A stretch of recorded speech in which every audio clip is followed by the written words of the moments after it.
రోజు రోజుకు పెట్రోల్ ధరలు ఆకాశాన్ని తాకుతున్నాయి. పెట్రోల్ బంకుల్లో మోసాలు కూడా అదే రేంజ్ లో పెరుగుతున్నాయి. కాబట్టి వాహనాల్లో ఇంధనం నింపుకునేటప్పుడు కొన్ని జాగ్రత్తలు తీసుకోవడం మంచిది. అవేంటో ఈ వీడియోలో తెలుసుకుందాం.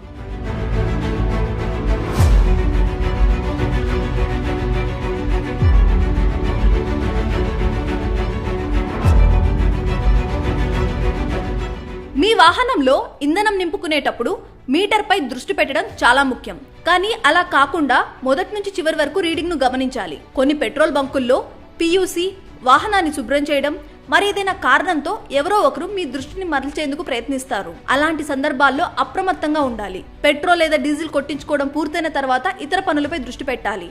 కొన్ని పెట్రోల్ బంకుల్లో పెట్రోల్ పంప్ లో ముందుగానే ఒక ఇంటిగ్రేటెడ్ చిప్ ను ఏర్పాటు చేస్తారు. ఈ చిప్ వల్ల మీటర్ లో పూర్తి స్థాయి బిల్లు కనిపిస్తుంది, కానీ ప్రతిసారి కొంత తక్కువ ఆయిల్ ను రిలీజ్ చేస్తుంది.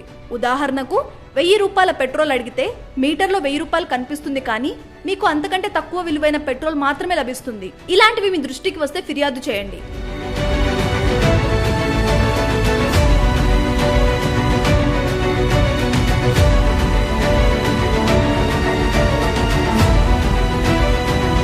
కొన్ని బంకుల్లో కస్టమర్ను అడగకుండానే స్పీడ్ లేదా పవర్ పెట్రోల్ ని నింపుతారు.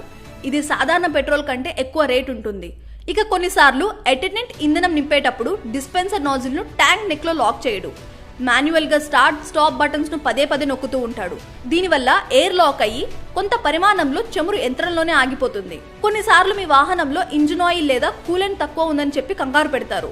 ఆయిల్ పల్చబడిందని భయపెడతారు. వాళ్ళ ఉత్పత్తులు అమ్మడం కోసం మాత్రమే ఇలాంటి అబద్ధాలు చెప్తారు. కాబట్టి ఇలాంటి వాటిని గమనించి తేడా అనిపిస్తే ఫిర్యాదు చేయాలి. ప్రతి బంకులో కంప్లైంట్ రిజిస్టర్ ఉంటుంది. మీ ఫిర్యాదును అందులో రాయాలి. పై అధికారులు ఆడిట్లు తనిఖీల సమయంలో ఈ రిజిస్టర్ ను చెక్ చేస్తారు. అంతేకాకుండా చమురు కంపెనీ వెబ్సైట్లలో కూడా ఫిర్యాదు చేయవచ్చు.